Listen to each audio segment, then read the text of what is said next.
untuk nah ini menarik Bapak Ibu semuanya. Ini safety principle termasuk baru ya, jadi baru saja dirilis oleh ini saya ambil dari apa namanya International Atomic Energy Agency 2006 ya, termasuk kategori masih lumayan baru gitu ya. Nah, kalau dilihat, jadi ini biasa kalau di apa namanya di industri ya. Jadi kalau hierarki dari standar itu kira-kira begini. Yang paling atas itu ada fundamental policy gitu ya, ada fundamentalnya, kemudian ada requirement, design requirement, kemudian ada guide ya, yang paling bawah. Nah kalau apa namanya dan yang di IAEA ini dia mengklasifikasikan cuma 3 saja. Jadi ada fundamental, ada requirement, ada guide ya. Nah, kalau fundamental ini berkaitan dengan konsep, prinsipal, objektif gitu ya. Nah, kemudian kalau requirement, nah ini kata-katanya ada shall, shall, jadi keharusan gitu, must be met. Jadi requirement yang harus dipenuhi gitu ya. Nah, kemudian yang paling bawah itu guide. Nah, guide ini recommendation, jadi kata-katanya itu should gitu ya. Kata-katanya should, dia recommendation, dia sebaiknya dilakukan, kurang lebih begitu. Nah, ini fundamental safety principle yang dikeluarkan IAEA ini itu ada 10 gitu ya. Jadi dia di-establish mengenai khusus untuk ensure bahwa safety requirement untuk proteksi against exposure dari ionizing radiation gitu ya. Terutama terhadap manusia dan lingkungan sekitar. Jadi memang dibuat sedemikian rupa dan ini harus dipatuhi begitu oleh semua yang memiliki negara-negara yang memiliki instalasi nuklir, gitu ya, baik yang mau skala besar maupun skala kecil. Nah, kalau yang small modular reactor yang banyak digunakan termasuk nanti di marine marine reactor, ya, jadi kalau perbedaannya begini. Jadi di antara satu prinsip nomor 9 kalau tidak salah respon to emergency, khusus mengenai SMR ini dia ukurannya kan much smaller, jauh lebih kecil daripada reaktor nuklir biasa. Nah, di poin nomor 9, prinsip nomor 9 ini mengenai emergency planning, emergency response planning.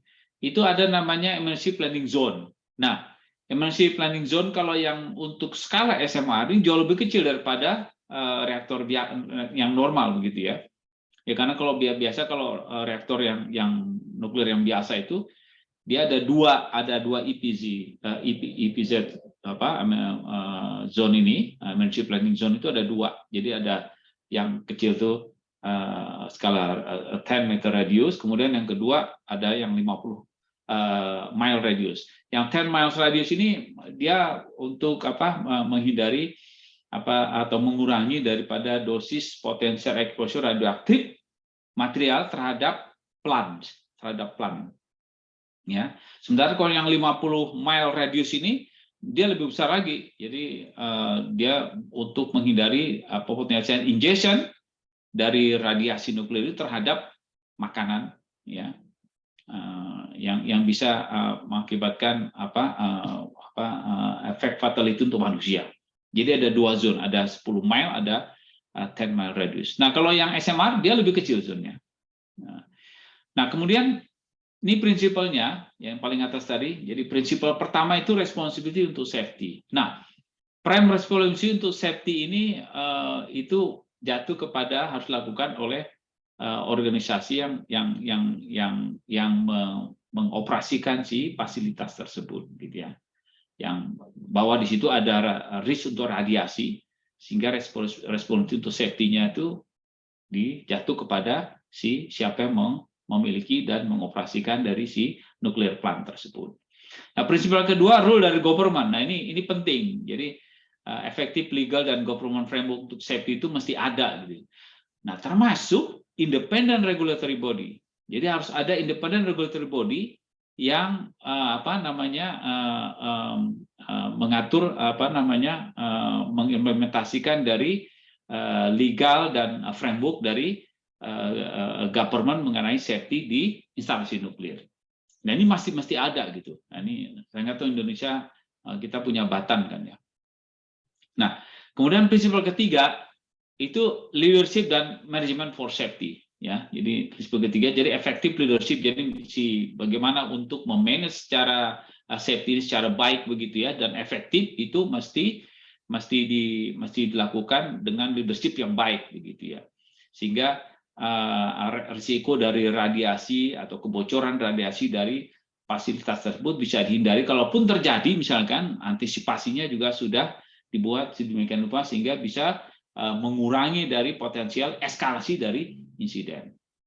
Kemudian yang keempat, justification facilities and activities. Jadi facilities dan activities itu ada begitu ya, justifikasinya harus kuat begitu ya. Kenapa dibuat gitu ya? Kenapa dibuat misalkan ada SMA, kenapa dibuat? Kenapa ada mini reaktor? Kenapa dibuat? Kebutuhan untuk apa? Justifikasinya harus jelas begitu ya. Dan ini harus balance antara kebutuhan dan juga dengan risk. Ya. Dengan risk yang akan ditimbulkan, termasuk benefitnya seperti apa. Yang nomor 5, optimizing dari protection. Jadi ini kalau di biasanya ada 3 kategori dari safety ya.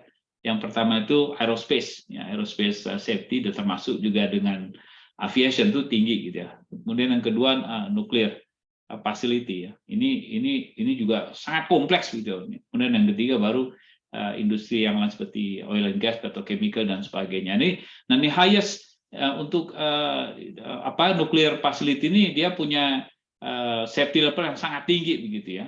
Kenapa? Karena risikonya terhadap umat manusia dan lingkungan hidup sangat besar gitu kalau tidak di manage secara properly. Makanya sekalipun mini reaktor begitu ya, sekalipun dia mini reaktor seperti contoh sebelah kanan ini, tapi proteksinya, layer proteksinya luar biasa tinggi. Ini prinsip yang kelima.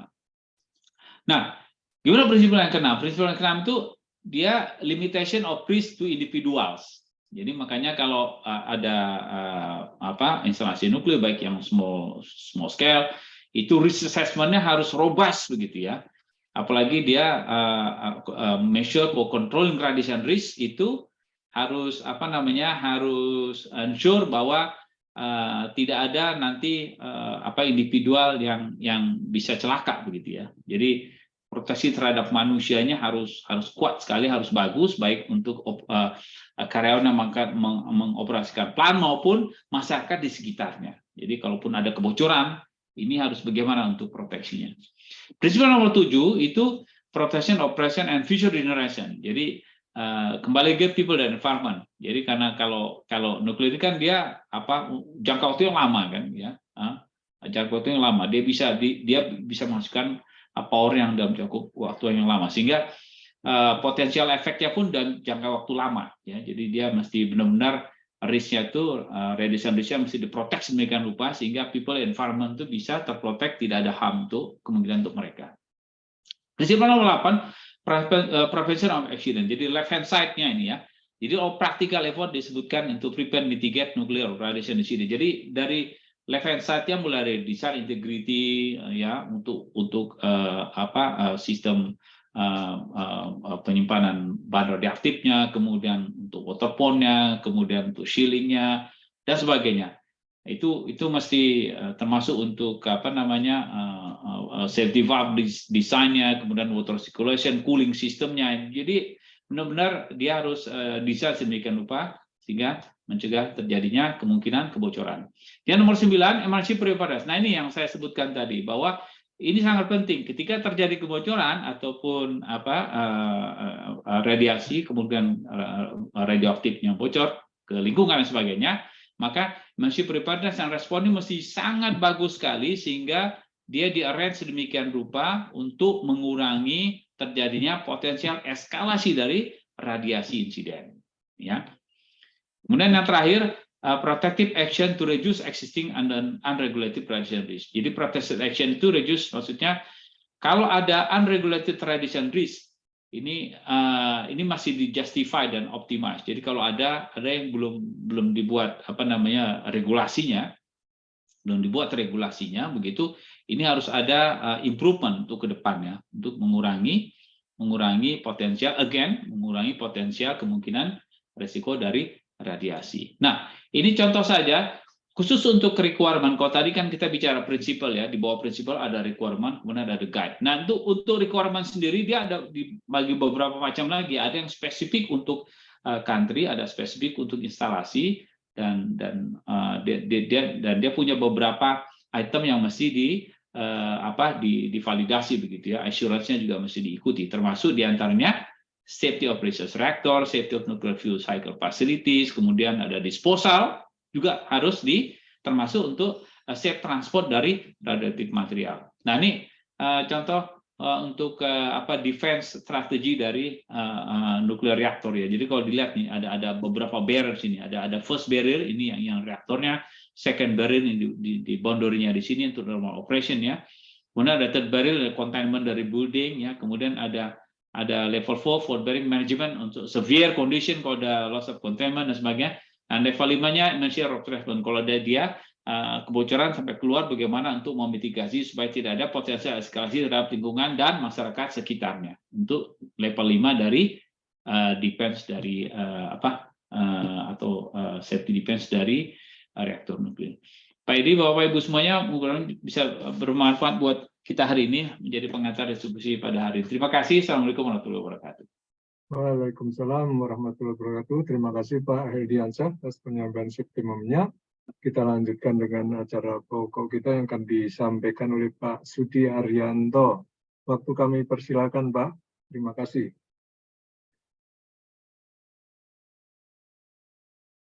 Baik, terima kasih Bapak dan Ibu sekalian, secara khusus kepada Pak Edi Laksono yang sudah memberikan kesempatan untuk kita sharing ya pada sore hari ini, dan menjadi sebuah kesempatan yang sangat baik untuk kita saling berkenalan.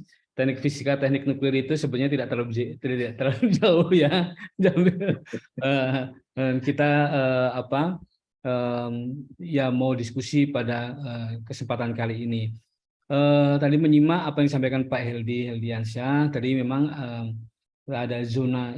Kalau kita bilang zona itu ada beberapa zona, dan itu biasanya ditentukan berdasarkan bukan jaraknya enaknya berapa gitu ya, tetapi dihitung berdasarkan pada batasan dosis yang bisa diterima gitu ya. Jadi untuk jarak kalau kita di Indonesia menentukan itu untuk jarak yang bisa diterima oleh masyarakat umum 1 tahun itu adalah 1 milisievert per tahun. Itu makanya nanti dihitung. Dan kalau hitungan itu nanti berapa dapatnya jaraknya, maka itu sangat bergantung kepada pada daya dari reaktornya itu sendiri. Nah, semakin besar daya itu mungkin dia akan kemungkinan untuk punya agak lebih luas. Tapi untuk hitungan di Indonesia ya, ada penelitian yang sudah menunjukkan bahwa kalau untuk exclusive zone yang yang tidak ada aktivitas itu bisa 800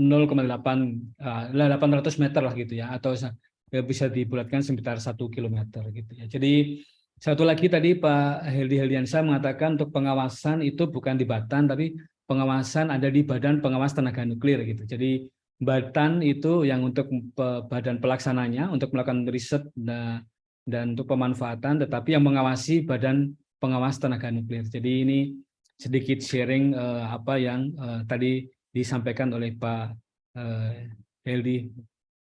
Heldiansyah. Saya bisa sharing screen ya Pak? Ya, silakan Pak. Baik. Jadi teman-teman sekalian, hari ini kita akan berbicara terkait dengan marine based transportable nuclear power plant. Dan ini memang sebuah kegiatan yang baru, atau bukan kegiatan baru, sebuah teknologi. Sebetulnya kalau nuklir itu bukan barang baru lagi di dunia ini, baik yang land based maupun yang marine based gitu ya, karena semua sudah dimulai awal-awal dulu. Dan untuk yang marine based ini sudah di awal tahun 60-an. Jadi nah sebetulnya ini sudah bukan barang baru, tetapi buat kita mungkin perlu untuk kita mengenali apa yang perlu untuk yang bisa bersama-sama ya untuk kita lakukan. Teman-teman yang di teknik fisika bisa juga melakukan kajian, baik bisa bersama-sama dengan teknik nuklir ya, kita nanti bisa bersama-sama untuk ini. Jadi hari ini kita akan bicara tentang agenda kita, yaitu saya akan memperkenalkan diri, lalu ada pendahuluan, kemudian ada peta jalan pemanfaatan energi nuklir di Indonesia, kemudian prinsip dasar reaktor nuklir, kemudian teknologi PLTN berbasis bahari, dan kemudian tantangan pemanfaatannya di Indonesia. Saya ingin memperkenalkan diri saya, mungkin siapa tahu ada sama-sama di alumni gitu. Saya secara jabatan di kantor, saya tahun 2021-2022 adalah PLT Direktur Pengembangan Kompetensi di Badan Riset dan Inovasi Nasional. Kemudian pernah menjadi Kepala Biro SDM dan Organisasi Batan tahun 2020-2021, pernah menjadi Kepala Pusdiklat Batan 2015-2020. Nah, kemudian banyak kegiatan saya sebagai Kepala Bidang, itu dari 2004 sampai 2015 itu semua terkait dengan PLTN. Jadi baik perencanaan energi, kemudian sistem dan teknologi PLTN, sampai manajemen persiapan PLTN dan juga kajian tapak PLTN. Kalau dari sisi pendidikan, saya S1 di Universitas Gadjah Mada, lulus Mei 1987. Kemudian S2 saya di Tokyo Institute of Technology di Nuclear Engineering di tahun lulus 1993, dan kemudian lulus S3 langsung saya di sana 96. Di tempat yang sama untuk di nuclear engineering juga. Jadi saya dari S1 sampai S3 di lingkupnya di nuclear engineering, tapi banyak hal yang terkait dengan nuclear engineering ya. Nah, sekarang saya sebagai Ketua Badan Kejuruan Teknik Nuklir dari 2021 sampai 2024. Kemudian jabatan fungsional saya pengembang teknologi nuklir ahli utama. Saya berada di Pusat Riset Teknologi Reaktor Nuklir sekarang dan di BRIN, dan kalau kompetensinya terkait dengan teknik nuklir ya, ada teknologi reaktor, termohidrolika, kemudian keamanan nuklir dan juga manajemen pengetahuan nuklir. Jadi ini sekilas tentang saya, siapa tahu ada yang alumni sama-sama baik dari UGM maupun dari TOKODA, Tokyo Institute of Technology. Dan mungkin siapa tahu kita juga bisa berkolaborasi dalam riset. Untuk saya banyak mengajar juga, tapi untuk kali ini saya tidak menampilkan tempat-tempat di sana pernah mengajar. Bapak Ibu sekalian, apa sih yang disebut dengan transportable nuclear power plant? Jadi transportable nuclear power plant ini adalah pembangkit listrik tenaga nuklir yang dapat diangkut atau ditempatkan kembali. Dan bukan hanya menghasilkan listrik sebagai produk energi finalnya, tapi dia juga bisa dimanfaatkan panasnya, kemudian air desalinasi. Jadi banyak ya, termasuk ini kogenerasi. Jadi salah satu upaya untuk meningkatkan kemanfaatan dari PLTN itu adalah dengan konsep kogenerasi. Ya, jadi bukan hanya menghasilkan listrik, tapi panas itu bisa digunakan untuk district heating, tapi juga untuk panas proses. Nanti akan menghasilkan, bisa digunakan untuk produksi hidrogen dan sebagainya.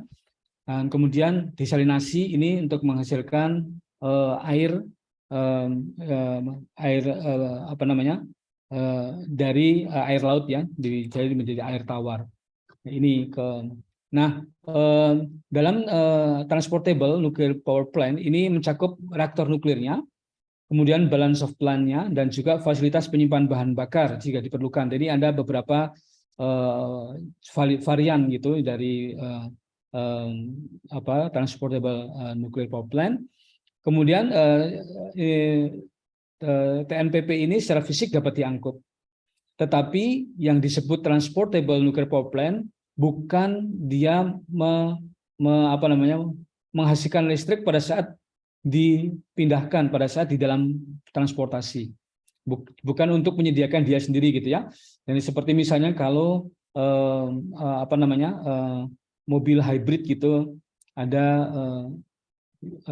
pakai baterainya juga, tapi dengan modalitas yang lain bisa memasok baterainya, bisa menggerakkan mobilnya gitu ya. Tapi kalau untuk yang transportable nuclear power plant tidak seperti itu. Nah, di transportable nuclear power plant ini berbasis darat ataupun berbasis perairan. Nah, jadi ini supaya difahami dulu tentang batasan dari transportable nuclear power plant. Kemudian maaf Pak, itu minta di slideshow nih katanya. di slideshow. Ya, ini PPT-nya ini. Ya, oke, makasih. Baik. Oke, selanjutnya kalau dilihat dari tipenya, transportable itu ada land based, ada marine based ya. Jadi atau water based gitu ya. Land based itu yang reaktornya diangkut bergeraknya seperti kendaraan atau tank begitu, itu yang land base. Tapi yang marine base ini yang di perairan. Nah, kalau yang marine base itu ada dua jenis, yaitu floating, dia berada di permukaan air, atau immersed, berada di bawah permukaan air, di bawah air gitu ya. Jadi ada istilahnya yang mengambang atau yang tenggelam gitu, atau yang seperti itu ya. Nah, jadi ini jenis-jenis yang transportable. Tidak ada yang di atas ya, di udara gitu, tidak. Nah, ini kali ini kita akan saya akan sharing terkait dengan yang marine base, secara khusus yang floating. Nah, sebelumnya saya ingin untuk mengajak teman-teman sekalian untuk melihat peta jalan gitu ya, pemanfaatan energi nuklir di Indonesia. Nah, Grand Strategi Energi Nasional dari 2021 sampai 2035 itu memiliki visi untuk mewujudkan bauran energi nasional berdasarkan prinsip keadilan, berkelanjutan, dan berwawasan lingkungan, guna terciptanya ketahanan, kemandirian, dan kedaulatan energi. Nah, bagi Bapak Ibu sekalian pasti sudah sangat paham mengapa ini perlu bauran energi. Sistem energi itu akan sangat berbahaya jika kita hanya bergantung kepada salah satu jenis energi. Dan karena itu perlu dibuat sebuah bauran yang optimum, ya, sehingga memang bisa kita mendapatkan sebuah sistem energi yang robust, ya, yang andal. Jika ada satu sumber energi, maka ini bisa dimanfaatkan untuk yang lain. Maaf sudah. Dan kemudian Bapak Ibu sekalian, tantangan yang dihadapi ini oleh secara nasional ini adalah permintaan energi yang meningkat dan pasokan kapasitas yang terbatas. Tapi kita lihat sekarang ini sebenarnya sudah ada supply yang sedikit lebih ya.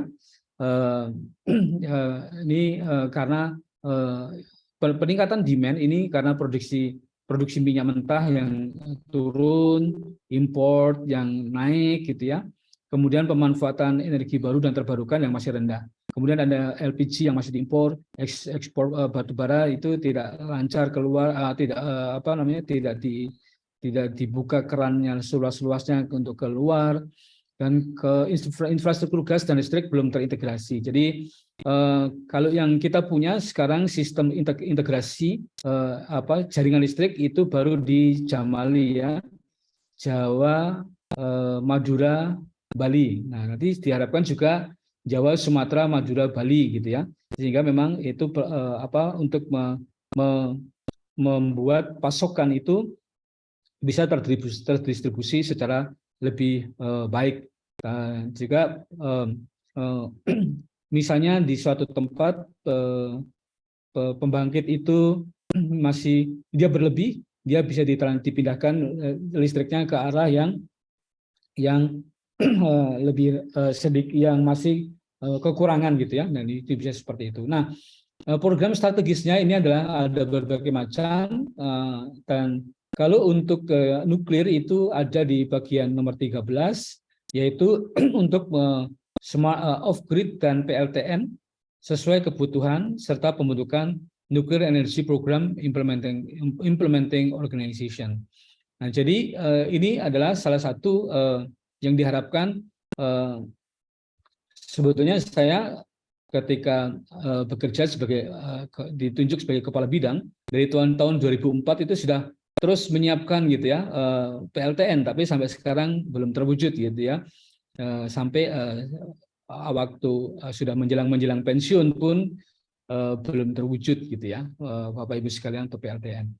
Nah, ini proyeksi emisi gas rumah kaca kita diharapkan nanti tahun 2060 ini kita punya net zero emission. Nah, inilah yang diharapkan gitu ya, karena kita mau ada di menjadi sebuah program kita untuk net zero emission. Dan kalau kita melihat dari emisi CO2 ini puncaknya tahun 2035 ya, jadi lebih dari 1.000 megaton ya, metrik ton, maaf, bukan megaton, metrik ton CO2 gitu ya. Nah, ini yang ada di tahun 2035 diharapkan tahun 2065. Nah, ini dicari apa sih yang akan berkontribusi untuk ke net zero emission ini. Nah, dalam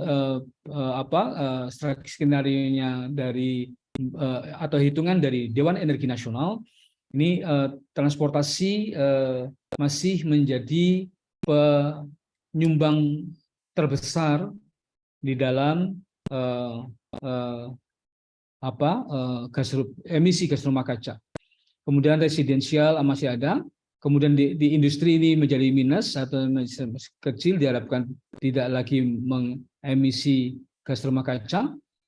Kemudian komersial dan pembangkit ini kecil. Jadi diharapkan ini menjadi net zero emission pada tahun 2060. Nah, apa yang dilakukan oleh Dewan Energi Nasional itu mendorong Boron Energi Nasional sesuai kebijakan energi nasional dan rencana umum energi nasional, dan diharapkan memang konversi dari energi fosil ke energi baru dan terbarukan. Nah, peta jalannya Bapak Ibu sekalian, kita melihat dari apa yang dilakukan di bagian atas. Kalau saya mengajak Bapak Ibu sekalian melihat di bagian nuklir, ini nuklir masuk dalam kerangka waktu dari tahun 2036 sampai 2040, yaitu 8 gigawatt ya. Dan energi baru dan terbarukan pada rentang tahun ini diharapkan mampu menghasilkan penurunan emisi sebesar 533 juta ton CO2.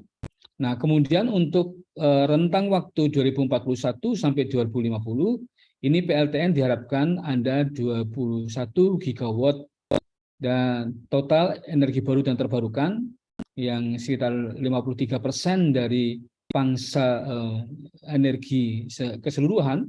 Ini diharapkan bisa terjadi penurunan emisi 720 juta ton CO2. Untuk rentang energi 2051 sampai 2060, diharapkan EBT porsinya 66% dari energi secara keseluruhan, dan diharapkan PLTN itu ada 41 gigawatt. Dan diharapkan penurunan gas rumah kacanya ada 1.330 juta atau 1,3 miliar ton CO2. Nah, ini yang ada di dalam peta jalan ini yang ada di Dewan Energi Nasional.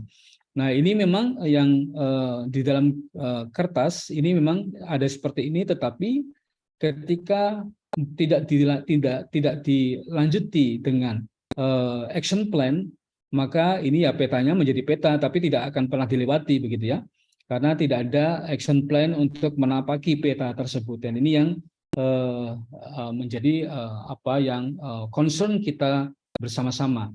Nah, kalau ini yang dari Direktur Jenderal EBTKE, ini rentangnya seperti ini, dan diharapkan nuklir itu muncul dalam sistem mulai dari 2049, kemudian naik tahun 2060 Ini sekitar 35 gigawatt. Nah, jadi teman-teman sekalian, ada yang saya pernah menanyakan di dalam satu seminar, karena planning horizon atau waktu kapan nuklir itu masuk itu berbeda-beda, ya, antara yang dihitung oleh ini tadi Dirjen IPTKE atau yang dari Dewan Energi Nasional, dan ini mana yang harusnya menjadi acuan kita.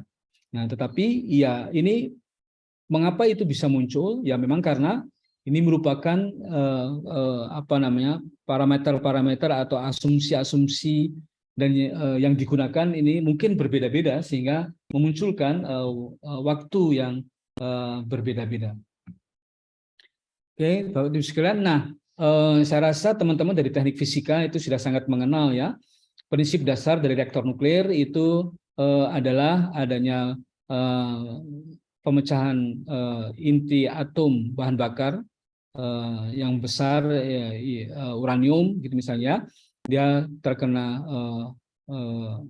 menyerap neutron, kemudian terpecah, kemudian pecahannya itu menghasilkan hasil belah, dan kemudian menghasilkan juga partikel radiasi yang lain, tapi juga menghasilkan energi. Nah, kemudian ini bisa terus-menerus sampai terjadi reaksi berantai. Nah, reaksi berantai ini untuk reaktor nuklir itu dikendalikan, sehingga kita bisa mengatur daya dari reaktor tersebut dengan menggunakan yang kita sebut batang kendali. Nah, jadi kalau dia tidak dikendalikan, ini nanti menjadi seperti bom gitu ya. Nah, kalau bom ini memang dia tidak dikendalikan reaksi fisinya, dan ya dia akan semakin lama semakin banyak. Nah, kalau untuk reaktor nuklir tidak demikian. Nah, salah satu jenis dari reaktor yang saya ingin perkenalkan adalah reaktor pressurized water reactor. Mengapa ini saya perkenalkan? Karena saat ini semua floating atau konsep atau desain floating nuclear power plant itu menggunakan PWR, ya. Jadi di sebelah kiri ini adalah nuclear island-nya atau tempat terjadinya reaksi intinya. Di dalam bejana reaktor ini terjadi reaksi inti, kemudian menghasilkan panas. Panasnya diambil oleh air, dan karena di sini tidak diizinkan terjadi pendidihan, maka tekanannya harus tinggi. Dan panas ini kemudian dialirkan ke steam generator, kemudian steam generator itu menghasilkan uap menggerakkan turbin menggerakkan generator, maka muncullah listrik. Nah, di dalam turbin ini terjadi kondensasi, kemudian dialirkan, nanti terjadi di kondensor. Di situ kondensor ini akan menghasilkan air, airnya akan dialirkan lagi ke steam generator. Jadi kalau untuk reaktor jenis ini dia ada loop satu internal itu dari teras reaktor atau bejana reaktor yang masuk ke steam generator.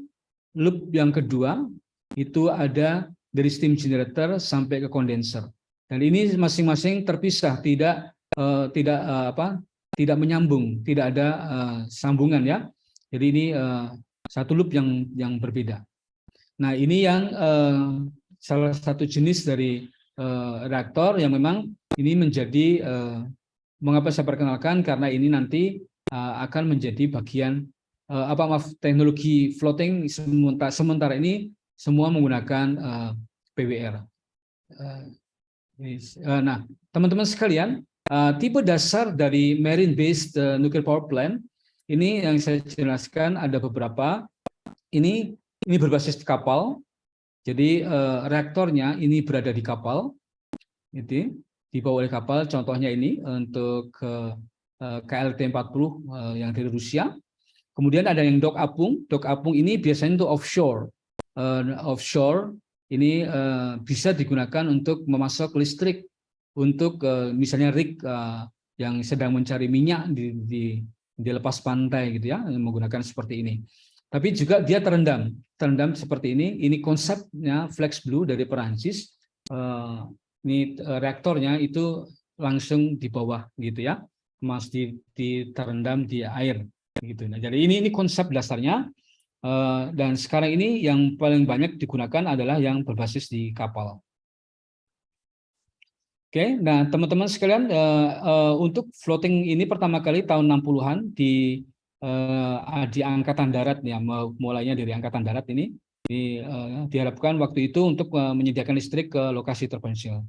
Nah, tahun 68 ini reaktor 10 MW ditempatkan di atas kapal kelas Liberty dan ditarik ke terusan Panama untuk menggantikan stasiun pembangkit listrik tenaga air dan memasok listrik di zona tersebut. Nah, kemudian Rusia itu memiliki kapal pemecah es yang menggunakan reaktor nuklir untuk menggerakkan, dan di sini kemudian KLT-40 ini reaktornya digunakan sebagai untuk konsepnya menjadi floating nuclear power plant. Tapi sebetulnya teman-teman sekalian, kalau kita melihat floating itu sebenarnya banyak yang kita lihat dari di dunia militer ya, karena banyak kapal selam yang bertenaga nuklir, kemudian juga kapal induk yang menggunakan tenaga nuklir gitu ya. Nah, itu sudah banyak digunakan di dunia militer ya. Jadi sebenarnya secara teknologi, negara-negara yang memiliki kapal induk bertenaga nuklir ataupun memiliki kapal selam bertenaga nuklir, maka mereka itu punya teknologi untuk bisa membuat floating nuclear power plant. Nah, ini status tahun 2022, saya mencari referensinya. Sementara ini hanya ada 3 negara yang mengembangkan floating nuclear power plant. Ini ada 3 negara, yaitu Rusia, kemudian Cina, dan Korea Selatan. Yang paling banyak variannya itu adalah Rusia. Nah, kalau kita melihat dari statusnya, KLT-40S ini dia sudah operasional, dia memasok energi di kota namanya Pevek gitu ya, dan dayanya 2 kali 35 MW. Teknologinya adalah PWR. Lalu KLT ini dikembangkan lebih lanjut menjadi RITM, dayanya 2 kali 50 MW. Ini masih desain dasar. Kemudian ada ACPR 50S, ini dari China, perancangnya adalah CGNPC, ini dayanya 50 MW elektrik, masih desain rinci atau detail desain. Kemudian Rusia juga punya yang dayanya kecil, 6-9 MW elektrik, ABV, dan ini sudah desain final. Lalu Rusia juga punya VBER 300, dayanya 325 MW elektrik. Ini tahap permohonan izin di Rusia. Kemudian ada ACP 100S, ini dayanya 125, ini China, perusahaannya berbeda ya. Yang tadi CGNPC, sini CNNC atau NPIC, ini masih desain dasar. Nah, yang paling baru ini adalah Bandi 60, dayanya 60 MW elektrik. Ini Kepco, ini dari Korea Selatan, dia masih dalam desain konseptual. Jadi kalau sekarang kita misalnya mau punya, berarti yang sudah siap, yang sudah operasional itu adalah KLT-40S gitu ya. Tapi kalau misalnya kita mau menggunakan menggunakan teknologi ini waktu ke depan, misalnya tahun 2040, maka kita bisa punya banyak kesempatan untuk memanfaatkan. Tetapi kita juga bisa, Indonesia merancang sendiri gitu ya, untuk membuat floating nuclear power plant sendiri juga sebenarnya masih memungkinkan, bersama-sama kita melakukannya gitu ya. Jadi, dan salah satu ini keuntungannya dari floating nuclear power plant itu pembangunannya itu yang lebih cepat. Ya, jadi kalau disebutkan floating nuclear power plant ini bisa sekitar 3 tahun untuk pembangunannya. Okay. Nah, ini saya ingin menyampaikan apa yang sudah operasional, Bapak Ibu sekalian. Inilah desain dari KLT 40. Nah, jadi ini apa yang kita lihat, inilah KLT 40. Di sini nomor 1 di sini adalah ruang untuk aktivitas personel. Kemudian di nomor 2 ini adalah operating room, atau kalau kami menyebutnya di reaktor nuklir itu control room. Nomor 2 di sini. Kemudian nomor 3 ini reaktornya ada di sini.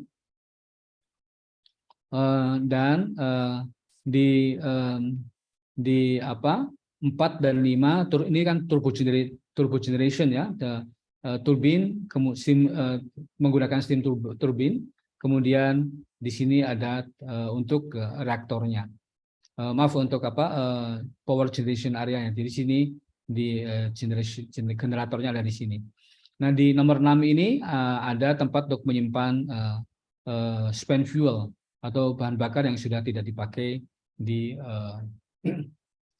reaktor itu, dikeluarkan. Okay. Kemudian, nah ini maaf, ini technical properties-nya. Dan ini saya bisa menemukan ini di laporan di Rusia. Ini ada bukunya juga. Ini untuk technical properties-nya ini panjangnya 140 meter, lebarnya 30 meter, tingginya 10 meter. Nah, bagian yang di bawah air ada 4,5 meter. Ini kalau ada bahan bakar bekasnya lebih turun lagi ya, menjadi 5,6 meter gitu. Ini displacement, mungkin air yang kalau masuk ke laut itu air yang displacementnya atau bobotnya yang bisa kita lihat gampangnya itu adalah 18 ton gitu ya. Maaf, 18.400 meter kubik. Nah, teknologinya ini tadi PWR, kemudian jumlah reaktornya ada 2, kemudian tekanannya 3,5 megapascal, temperatur uapnya 290 derajat, kemudian water temperature in second cooling circuit, jadi air yang di tadi yang di second cool loop tadi 105 sampai 170. Nah, ini bahan bakar uranium 235 itu 2 kali 996 kg, pengayaan 60%, kemudian operasi sekali memasukkan bahan bakar dia bisa 608 hari.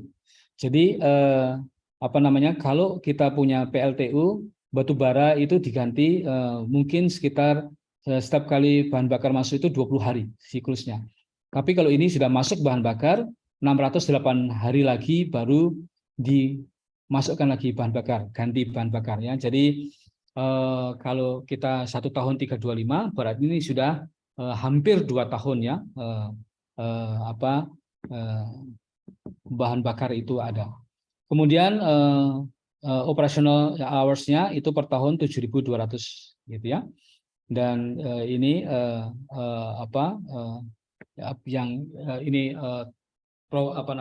parameter teknisnya ya, spesifikasi teknisnya. Ini saya rasa mungkin baru pertama kali kita bisa melihat ini ya, karena belum banyak orang yang melihat tertarik kepada floating nuclear power plant. Nah, kemudian ini kalau ditempatkan ini harus ada satu bagian yang untuk membuat dia stasioner gitu ya. Jadi ada dia harus ditambatkan di tempat yang juga menjadi pelindung bagi kapal itu sendiri. Nah, ini kemudian parameter yang lainnya umurnya itu umur desainnya itu 40 tahun. Nah, kalau di hitung-hitungan yang mereka pernah buat, ROI-nya itu ini 8 sampai 10 tahun. Kemudian perkiraan biaya untuk dayanya itu 0,1 sampai 0,12 US dollar per kilowatt jam. Stafnya itu 55 orang. Biaya bahan bakarnya ini masih pakai rubel ya, 91.670 rubel Rusia per kilogram U235.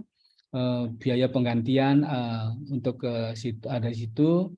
Kemudian biaya untuk penyimpanan bahan bakar bekasnya itu 1.670 rubel per kilogram uran U235. Tapi ini untuk nilai uang rubel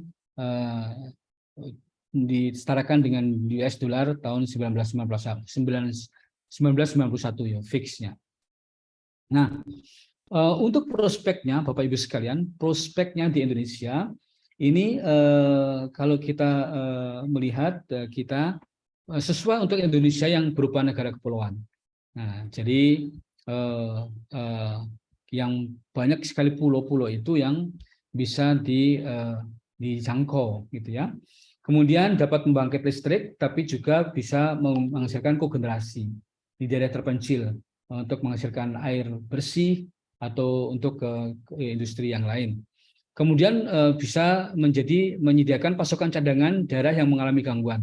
Misalnya ada pembangkit yang PLN di satu daerah itu mengalami masalah, maka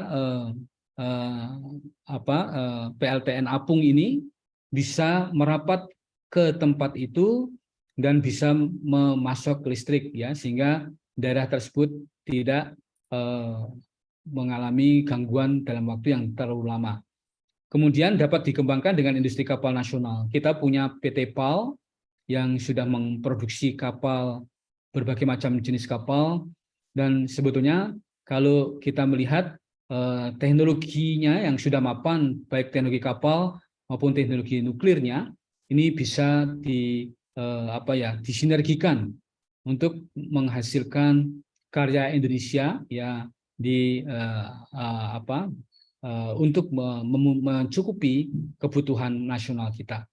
Nah, tantangannya ya ini regulasi belum mengatur adanya floating nuclear power plant, tapi ada satu laporan jurnal yang menyatakan bahwa sebetulnya peraturan-peraturan untuk PLTN yang berbasis darat itu bisa dimanfaatkan.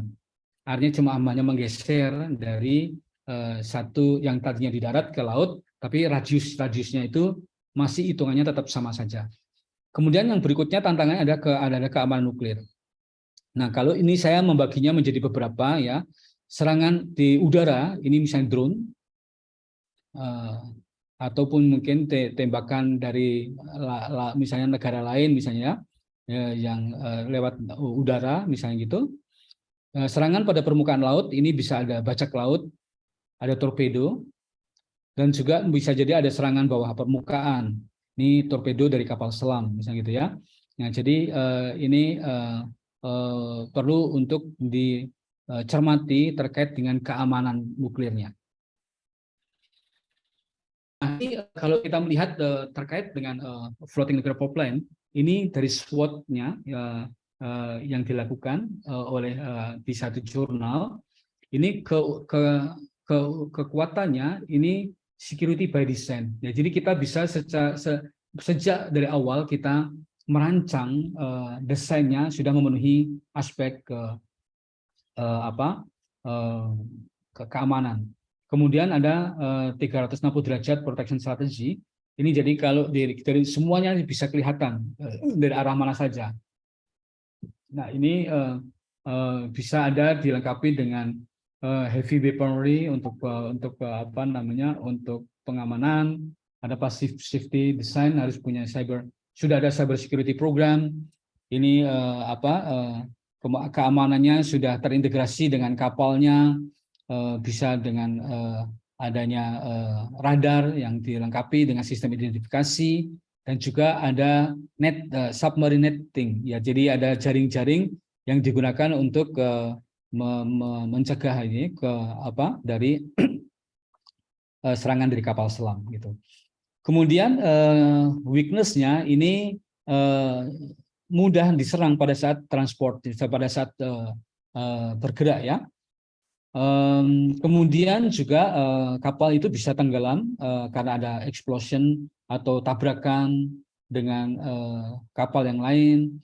Kemudian tidak adanya sistem redundansi yang kalau terjadi ya sudah berhenti gitu ya, gangguan yang menghentikan operasi ya berhenti gitu ya. Kemudian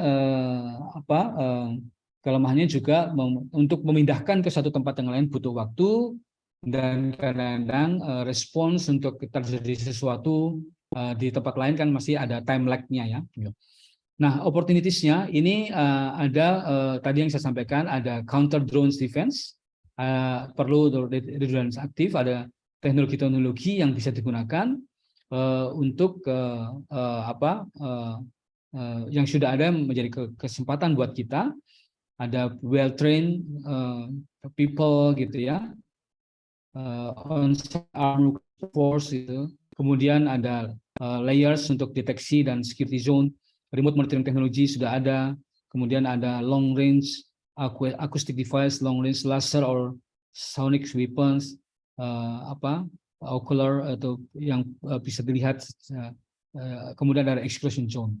Nah, ini ancamannya tadi saya sampaikan, surface and subsurface attacks, kemudian unmanned aerial and waterborne vehicles, drones, hybrid cyber and physical attacks, insider threat. Insider threat ini adalah orang di dalam sendiri yang menjadi ancaman. Kemudian ada serangan, ada kapal selam kecil yang bisa menjadi ancaman. Kemudian juga serangan pada saat transportasi atau pada saat operasi. Ada mungkin penyelam-penyelam andal gitu ya. Kemudian juga tabrakan dengan kapal yang lain. Ada ships with suicide bombers, gitu ya. Ada piracy, terorisme, ekstremis dan sebagainya. Jadi ini analisis dari sisi nuclear security-nya. Tapi ini kan tidak menjadi sebuah penghalang untuk tetap maju, karena teknologi akan semakin lama semakin maju juga untuk bisa mengatasi kelemahan maupun ancaman. Jadi Bapak dan Ibu sekalian, floating nuclear power plant atau PLTN apung ini memiliki prospek untuk dikembangkan dan dimanfaatkan di Indonesia, dan dapat meningkatkan keamanan pasokan listrik, kemudian dapat memasok energi di daerah terpencil, dan dapat meningkatkan ekonomi setempat yang kapalnya dock di situ. Kemudian ada sinergi antara pemangku kepentingan nasional untuk bisa merealisasikan pemanfaatan floating nuclear power plant ini. Demikian Pak Edi dari saya. Semoga ini bisa menjadi informasi yang bermanfaat buat Bapak dan Ibu sekalian. Dan ini waktunya saya kembalikan kepada Pak Edi. Baik, terima kasih Pak Sudi atas pemaparannya. Kita lanjutkan dengan pertanyaan dan diskusi.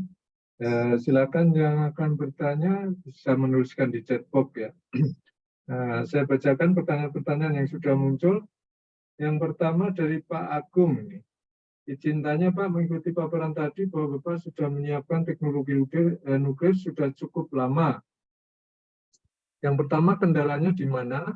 Yang kedua, berapa minimal produksi yang dihasilkan oleh PLTN ini sehingga dapat diterapkan pada daerah-daerah kepulauan yang masih menggunakan PLT diesel. Terima kasih.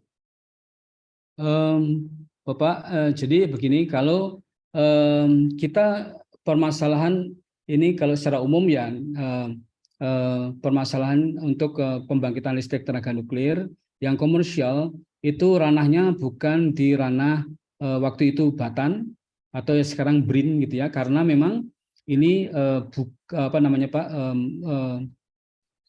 karena riset dari ini ranahnya adalah di Kementerian Energi. Nah, ya ada berbagai macam dugaan sih mengapa PLTN belum jadi sampai sekarang. Nah, saya sebetulnya waktu dulu sekolah dia keluar juga kita punya, saya disekolahkan ke luar negeri juga sebenarnya dalam rangka persiapan PLTN Pak. Dari tahun 96 saya kembali ke Indonesia, tapi sampai sekarang juga belum terwujud. Tapi saya terlibat di dalam penyiapan PLTN. Jadi memang kalau saya melihatnya memang banyak banyak dugaan Bapak. Jadi kalau saya lihat begini, ada dugaan negara lain yang tidak terlalu bersemangat atau tidak terlalu senang ketika Indonesia bisa memiliki PLTN karena pasti akan lebih cepat maju, gitu ya Pak. Yang kedua juga ada hambatan dari pemangku kepentingan internal sendiri di bidang energi yang mereka mungkin merasa nanti kalau ada PLTN nanti produksi mereka tidak bisa terserap, tidak bisa dijual dan sebagainya, gitu Pak. Tapi memang itu salah satunya, dan juga bagaimana banyak pemangku kepentingan atau orang lain, industri dan lain yang mencoba menggerakkan masyarakat juga untuk bisa menjadi pengganggu terhadap proses ini. Jadi kalau berapa besar energi yang dipakai, nah itu bergantung kepada kebutuhan daerah tersebut, karena PLTN sebetulnya itu bisa didesain untuk masuk listrik sesuai dengan kebutuhan. Nah, kalau untuk daerah-daerah terpencil, kemarin saya rapat dengan salah satu BUMN listrik kita lah ya. Itu di daerah tertentu karena kami diminta untuk mencoba mengkaji kemungkinan di 5 wilayah di Indonesia ini, dan di mana dibutuhkan di tempat itu kebutuhannya sekitar 50-60 megawatt elektrik, gitu ya. Seperti itu Pak. Jadi saya rasa menjawab ya Bapak ya. Baik, kita lanjutkan pertanyaan dari Pak Fajar Nugroho nih, dari PT Kogindo Daya Bersama. Apakah tambang uranium di Indonesia untuk bahan bakar PLTN ini sudah dieksplorasi atau ditambang? Terima kasih. Baik Bapak, kalau ke bahan bakar memang kita kita punya reaktor nuklir dan kita bisa memproduksi bahan bakarnya Bapak. Jadi tambang kita belum pernah menambang. Jadi kita tidak, sampai sekarang ini kita belum menambang. Jadi jadi kita bisa memproduksi Bapak, tapi bukan dari bahan yang ada di bumi Indonesia. Untuk sementara ini memang kita kebijakannya tidak menambang terlebih dahulu gitu Pak.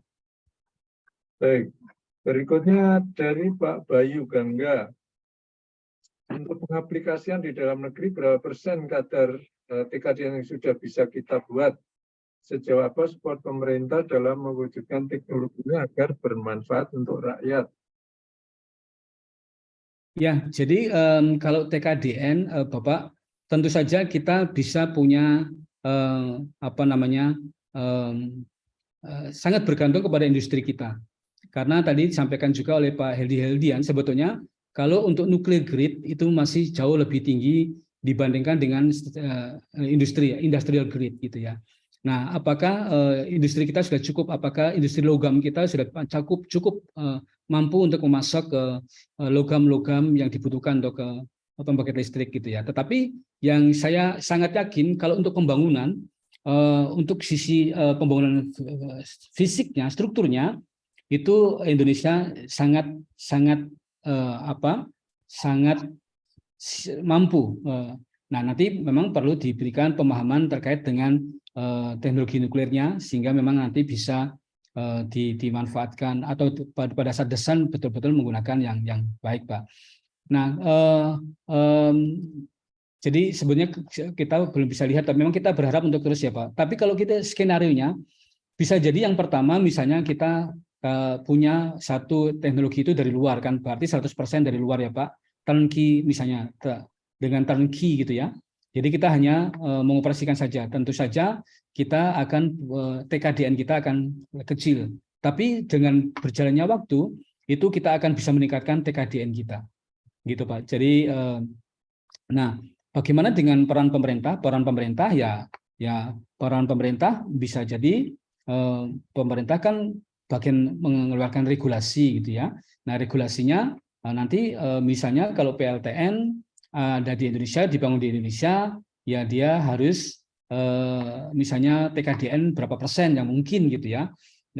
Seperti itu Pak. Jadi ini sangat memungkinkan. Itu peran pemerintah ada di situ gitu Bapak. Nah, kalau memang sekarang ini bisa jadi kalau pemerintah pusat belum membiayai untuk pembangunan PLTN, maka industri bisa juga masuk gitu Pak untuk membangun PLTN dan mengoperasikan PLTN.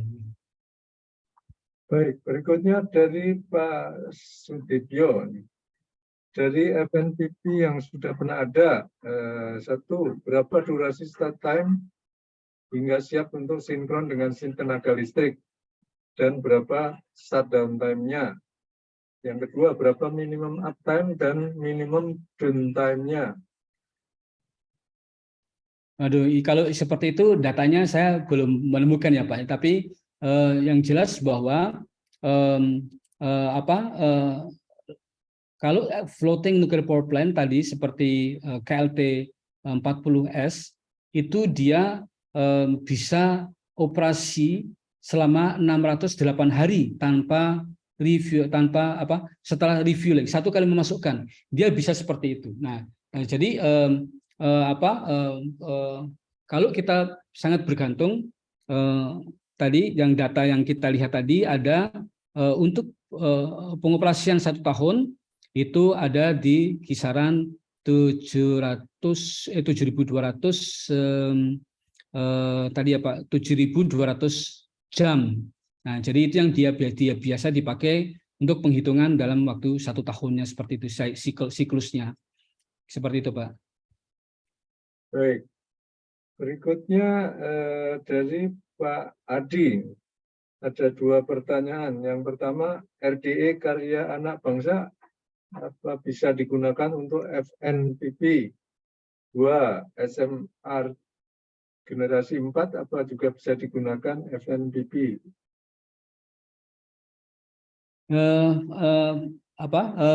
RDE yang kita punya itu punya desainnya Indonesia, sebetulnya dia memang dirancang untuk land based gitu ya, yang di atas tanah gitu. Dan ini teknologinya adalah HTGR. Nah, jadi mengapa ini kalau mau dipakai bisa atau tidak pasti bisa. Tetapi kita harus melihat nanti terkait dengan keamanan. Nah, dan juga kesiapan infrastrukturnya untuk PLTN itu sendiri. Saya melihat di sini dari semua yang sudah ada bambu desain itu menggunakan light water reactor Pak. Jadi light water reactor itu atau air ringan. Kenapa? Karena satu, ketersediaan air itu banyak di lautnya gitu ya. Yang kedua, jika ada permasalahan dengan misalnya yang di darat itu kadang-kadang terjadi loss of coolant accident gitu ya, LOCA. Jadi pendinginnya tidak ada, itu tidak akan terjadi karena di situ sudah ada airnya. Kemudian yang terkait dengan kalau seandainya terjadi satu masalah dengan kapal, itu reaktornya itu akan masuk ke dalam laut dan air laut itu sendiri sudah berfungsi sebagai pengungkung atau perisai radiasi gitu Bapak. Nah, jadi memang ini mengapa masih menggunakan yang berbasis air, karena salah satunya dari sisi keselamatan nuklirnya itu sendiri gitu. Gitu Pak. Nah, kalau memang yang Gen 4, tapi sejauh yang saya baca dan saya pelajari, ini juga dalam rangka ini membantu salah satu BUMN ini Pak, ini belum ada yang pernah melaporkan ada teknologi Gen 4 itu yang digunakan untuk floating nuclear power plant. Kan tadi misalnya kalau salah satu misalnya molten salt gitu ya. Nah, dia kan logam cair gitu ya. Nah, tapi kan dia kalau ada sesuatu justru akan membahayakan daerah di mana dia berada gitu. Contohnya seperti itu gitu ya. Nah, jadi salah satu juga mengapa digunakan yang berbasis air karena tadi tidak kemungkinan terjadinya lelehan dasar dari teras reaktor itu tidak ada karena airnya begitu berlimpah di laut gitu Pak. Jadi kalau secara teknologi ya apakah mungkin? Ya mungkin saja, tetapi ya memang harus dikaji dulu. Kalau yang RDE kita kan yang untuk suhu tinggi, nah pendinginnya misalnya pakai helium gitu ya. Nah heliumnya sendiri kan pasokannya kan juga harus supply-nya. Apakah dia bisa diangkut dengan kapal dan seterusnya seperti itu kan kita juga perlu untuk mengkajinya gitu ya. Jadi kalau dilihat dari desainnya sih bisa saja, tetapi perlu untuk dikaji lebih lanjut terkait dengan kompatibilitas dari semua komponen di dalam reaktor itu dengan air lautnya begitu. Baik, berikutnya dari Pak Erik Rosi. Menurut Bapak lebih berisiko mana pembangunan nuklir power plant ini di darat atau di atas laut, mobile power plant? Ya, kalau yang selama ini belum ada transportable nuclear power plant yang berbasis darat ya Pak. Mungkin waktu lalu pernah ada micro reaktor kan bisa dibawa dengan transport darat. Nah, tetapi kalau kita melihat tadi dari sisi keselamatan nuklirnya itu di laut itu jauh lebih menguntungkan. Yang pertama tadi bahan pendinginnya itu banyak. Kalau terjadi permasalahan dengan kapalnya, reaktor itu masuk ke dalam laut, itu dia sudah shutdown dan air laut itu menjadi perisai radiasi. Itu yang pertama. Yang kedua, kalau kita lihat jarak tadi untuk eksklusif zone, desain yang PLTN yang ada di Indonesia itu kira-kira 800 meter dari titik penempatan reaktor. Kalau kita tarik reaktornya ke arah laut, 800 meter itu kan masih berada di kisaran-kisaran pinggir pantai gitu ya Pak, pinggir pantai. Nah, kebanyakan pesisir kita itu adalah low population zone gitu ya. Sehingga memang dari sisi dampaknya kepada masyarakat itu akan bisa berkurang karena posisinya yang ada di laut seperti itu. Jadi seperti itu Pak tanggapan dari saya. Baik. Berikutnya dari Pak Raffi Aditama. Mohon izin bertanya, apa ada kemungkinan pemakaian bahan bakar nuklir selain uranium pada FNPP? Terima kasih. Maaf Pak, kurang jelas. Selain uranium apa Pak? Selain bahan bakar selain uranium untuk ini FNPP ini Pak. Ya, itu tadi Pak. Selain uranium,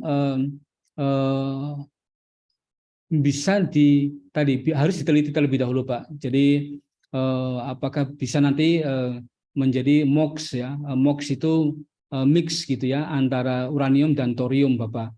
Nah, tapi memang sementara ini karena yang dipakai itu hampir semua teknologi yang sudah pernah dipakai seperti KLT-40 itu yang berada di kapal, yaitu ditarik semuanya seperti itu. Tetapi masih menggunakan enrichment atau pengayaan yang sangat tinggi, 60% Bapak. Baik, berikutnya pertanyaan dari Pak Dede Sumahawijaya. Izin bertanya Pak, bagaimana penanganan ancaman keselamatan terhadap FNPP dari bencana alam, badai, gempa, dan tsunami? Ya, jadi begini Pak, kalau kita melihat sebetulnya mengapa ada zona-zona di sekitar PLTN, itu ada satu diharapkan reaktor nuklir kita itu tidak memberikan dampak negatif buat masyarakat dan lingkungan. Itu.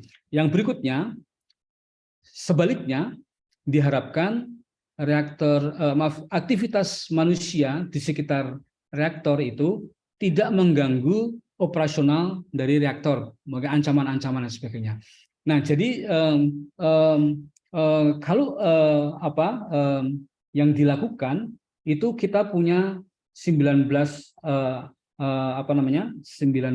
aspek yang dilakukan. Jadi untuk PLTN yang di darat itu dari sisi geologi, geografi, kemudian kegempaan, seismicity, kemungkinan banjir, nah semua itu diteliti, Pak. Jadi intinya adalah supaya apa yang ada di lingkungan itu tidak mengganggu operasional atau keselamatan dari reaktor nuklir. Begitu juga sebaliknya. Nah, itu semua dilakukan, Bapak. Ada kegiatan untuk memverifikasi tapak, dan saya tahun 2011 sampai 2013 saya menjadi pemimpin proyeknya lah istilahnya gitu ya Pak, untuk tapak yang ada di Pulau Bangka. Nah, di situ itu aspeknya sama, kita melihat seperti itu. Kalau kita yang di darat, yang harus dilihat juga apakah ada kemungkinan tapak itu terkena tsunami. Karena itu harus dilihat riwayat gempanya, kemudian patahan-patahannya. Dan kalau saya sebagai orang dari nuklir gitu ya Pak, yang disebut sebenarnya ada engineering solution. Jadi kalau gempa itu daerah itu punya banyak gempanya, itu bukan tidak boleh gitu ya Pak untuk dibangun PLTN. Tetapi yang ada engineering solution untuk mengatasi berapa nilai tertinggi dari gempa itu sehingga reaktornya tetap bisa selamat. Nah, yang menguntungkan juga di laut itu adalah karena kapal itu kan naik turun mengikuti arus laut ya Pak, mengikuti ombak gitu ya.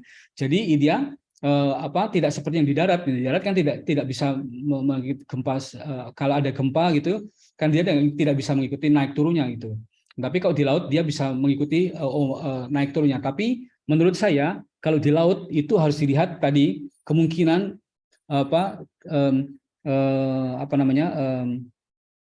ombak tertinggi atau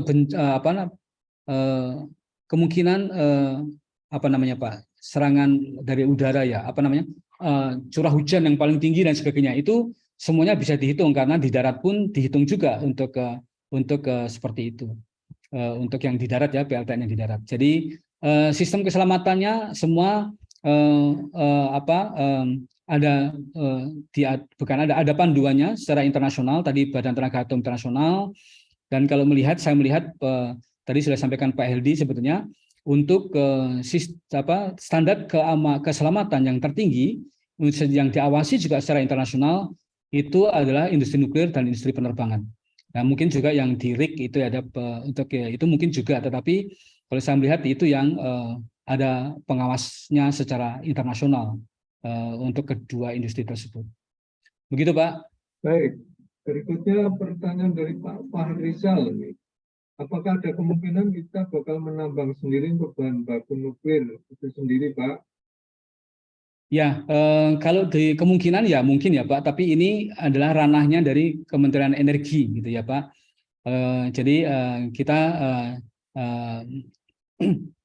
saya tidak bisa memberikan jawaban secara pasti karena ini sangat bergantung kepada kebijakan dari Kementerian Energi terkait dengan pengoperasian dari PLTN gitu Pak.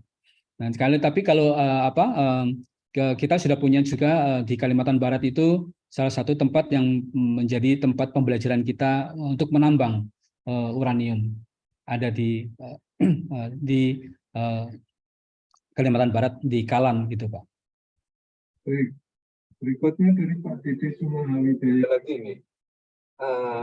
Apakah ahli nuklir kita sudah mampu mengintegrasikan teknologi nuklir ke industri pertahanan kita? Ini pertanyaannya maksudnya apakah kita bisa ikut membuat senjata nuklir gitu ya Pak ya? Itu kalau itu nggak usah ngomongkan, nggak boleh ngomong gitu kita ya. Jadi, Berikutnya dari Pak Sendik Saputra nih, PLTU Papua nih. Iya. Apakah ada beberapa pengujian emisi yang sudah pernah dilakukan terkait pembangkit FNPP yang pernah ada? Mengingat terdapat beberapa program bahwa setiap pembangkit untuk zero carbon yang harapannya FNPP ini bisa mendukung program tersebut. Terima kasih. Ya, baik Pak. PLTU Papua itu sekarang masuk PLN Indonesia Power atau Nusantara Power ya Pak ya? Ini apa? Ya, nah, Pak Majid, jadi salah satu kegiatan saya ya baru kemarin juga rapat dengan salah satu PLN itu bagi PLN itu untuk melihat kemungkinan Pak untuk FNPP gitu ya. Nah, jadi kalau kita melihat emisi, saya mau memberitahukan bahwa di dalam operasi pembangkit listrik tenaga nuklir di pembangkitan di dalam teras reaktornya sendiri itu tidak mengemisikan CO2. Tapi mungkin dalam industrinya ada, tetapi itu paling kecil di untuk PLTN. Nah, yang berikutnya juga yang selalu dilihat adalah zona, Bapak. Jarak dari PLTN itu sendiri. Karena yang tadi saya sebutkan, jarak yang terdekat bolehnya berapa, itu harus dihitung.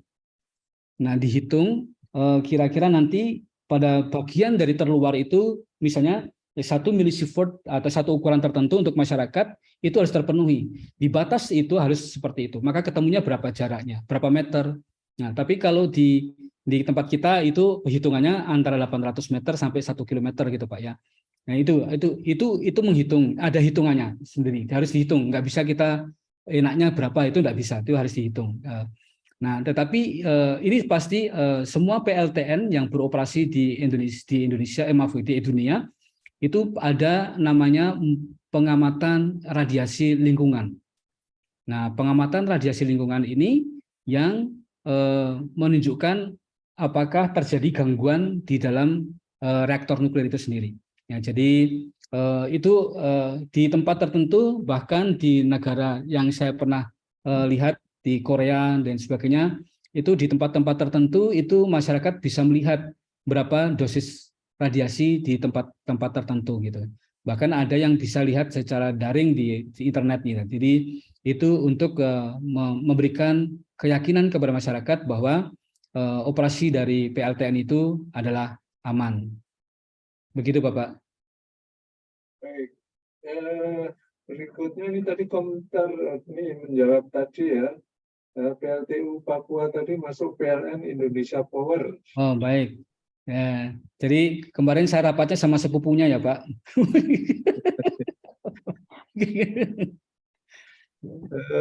Berikutnya dari Pak Amiruddin. Dari slide halaman 19, ini berapa capex untuk setiap megawatt hour PLTN ini untuk estimasi ROI 10 tahun? Waduh. Kalau kita lihat ini mesti saya tanya kepada produsennya ya Pak. Ini yang ternyata itu masih belum dipublish secara publik gitu ya. Jadi ini sementara ini saya belum bisa menjawab Pak karena data sementara yang saya dapatkan yang bisa didapatkan secara publik ini adalah hanya data yang ini tadi gitu Pak. Baik, berikutnya pertanyaan dari Pak Zaki Ariyat Moko.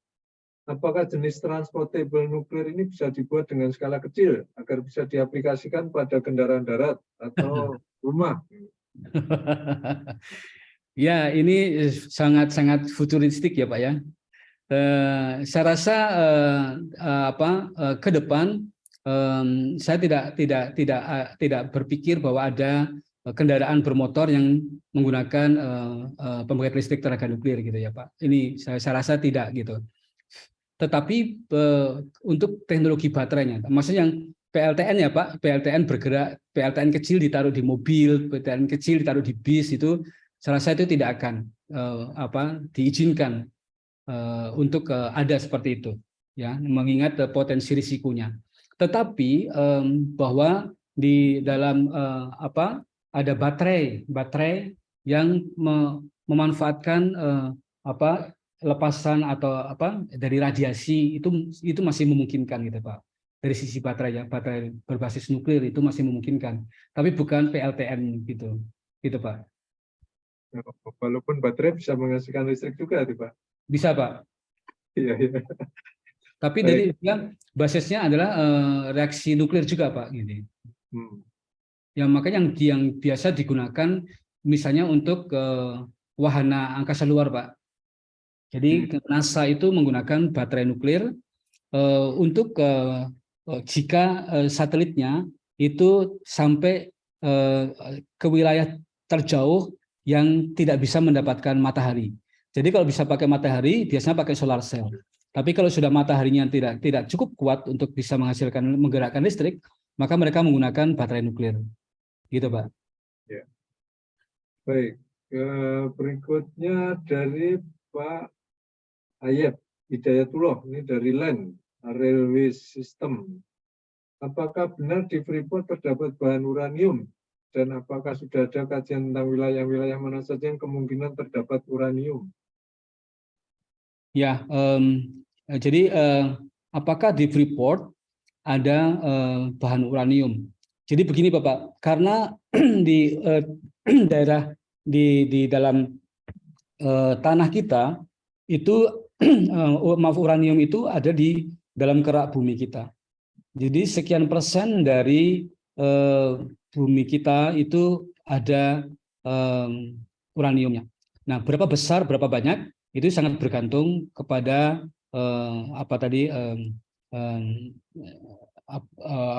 jumlahnya ya Pak ya, konsentrasinya gitu ya di sana. Jadi semua yang menambang itu pasti akan ada ikutan bahan-bahan radioaktif, gitu Pak. Jadi setiap tambang pasti akan ada. Dan yang saya memberikan secara jelas ini adalah tambang timah gitu ya. Nah, tambang timah itu tailingnya itu bersifat radioaktif sangat tinggi.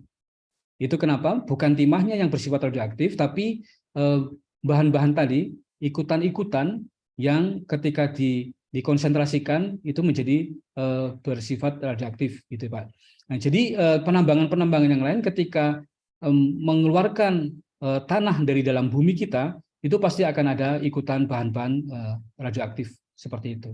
Nah, seberapa banyak ya itu sangat bergantung kepada konsentrasi dari uranium ataupun bahan yang lain yang ada di kerak bumi kita. Apakah sudah ada penelitian? Sudah ada Bapak penelitian. Saya tidak ingat secara pasti, tapi yang jelas yang ada itu di Kalimantan Barat kita punya di Kalan, kemudian di Papua juga ada, kemudian di Mamuju di Sulawesi Barat juga ada. Jadi itu potensi-potensi tambang uranium yang ada di Indonesia. Baik, berikutnya dari Pak Salimin Emo. Tanya Pak, apa sih penyebabnya pembangunan PLTN dari tahun 2005 waktu rapat nasional di Hotel Borobudur, Jakarta membahas PLTN di rencana pembangunan PLTN tahun 2010. Ternyata sampai sekarang belum juga terrealisasi Pak. Terima kasih. Ya, tadi sudah saya sampaikan Pak. Alasan dasarnya apa sih? Saya sampai sekarang juga belum. Saya juga bertanya-tanya Pak. Karena saya termasuk orang yang disekolahkan itu dulunya juga dalam rangka untuk program PLTN gitu ya Pak ya. Saya pulang 96 dari Jepang ya, tapi sampai sekarang pun belum juga terwujud Pak. Itu yang tadi yang di awal tadi ada pertanyaan yang saya sudah menyampaikan, bisa jadi secara politik ini bisa menjadi gangguan ya, karena ini bisa menjadi serangan Bapak. Saya pernah diminta menjadi narasumber di Dewan Wantanas Ketahanan Nasional Pak, terkait dengan masalah PLTN ini. Jadi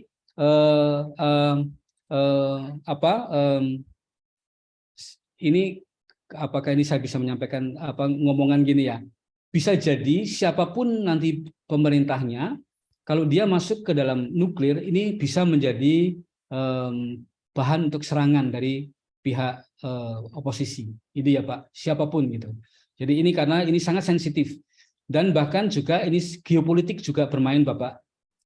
Geopolitik juga bermain, tapi mungkin saya tidak bisa menceritakan di sini. Mungkin juga ada seperti itu, tapi juga ada tadi untuk industri di dalam, yang industri energi yang di dalam, yang kemungkinan merasa terganggu kalau nanti PLTN itu ada gitu Pak. Jadi itu bisa jadi seperti itu Pak. Jadi memang ada banyak banyak alasan, tapi sebenarnya alasannya yang mana sih yang paling ini? Yang jelas ya karena pemerintahnya sendiri belum mengatakan go nuklir gitu ya Pak ya.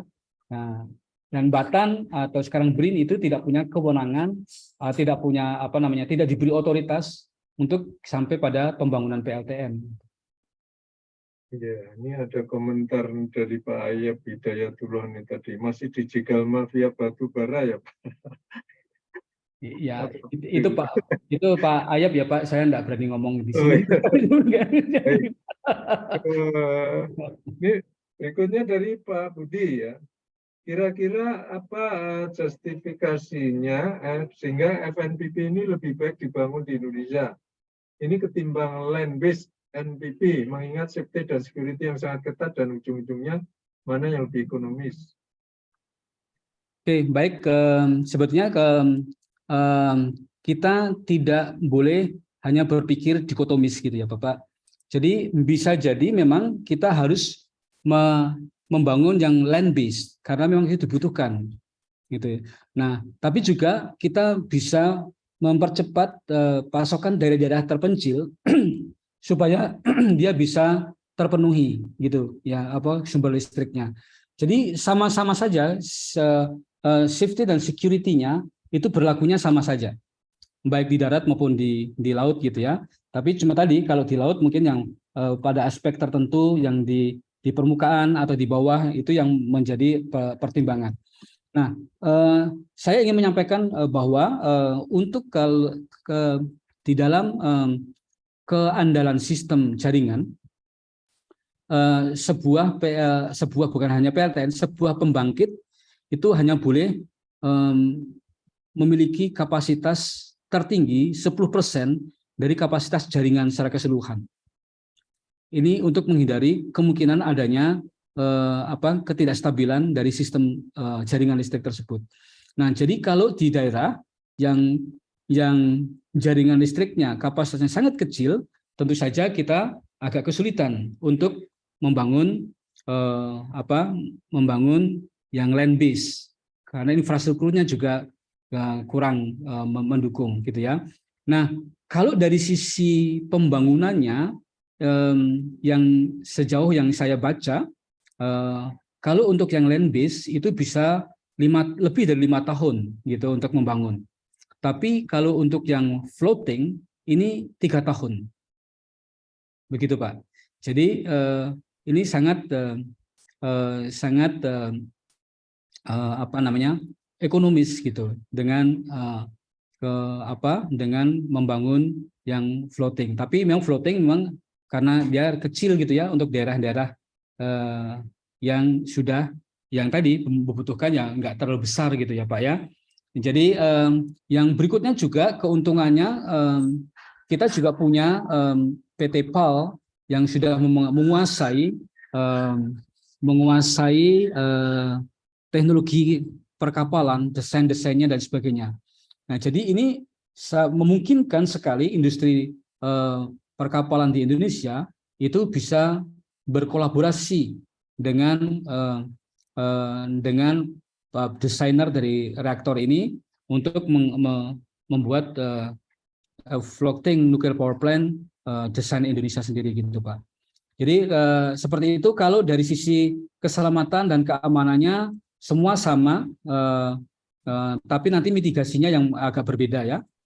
Jadi saya juga sedang ini bersama dengan teman-teman sedang akan melakukan kajian terkait dengan keamanan nuklir dari floating nuclear power plant ini.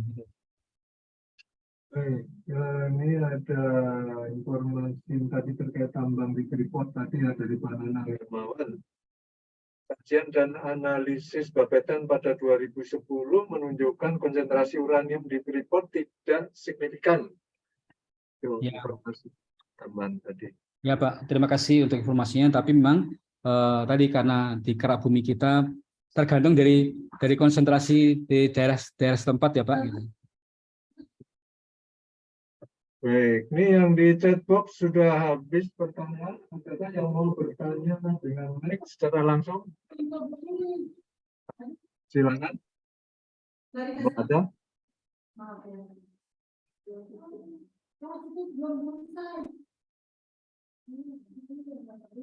Baik, kalau tidak ada pertanyaan lagi, kita akhiri acara sore hari ini.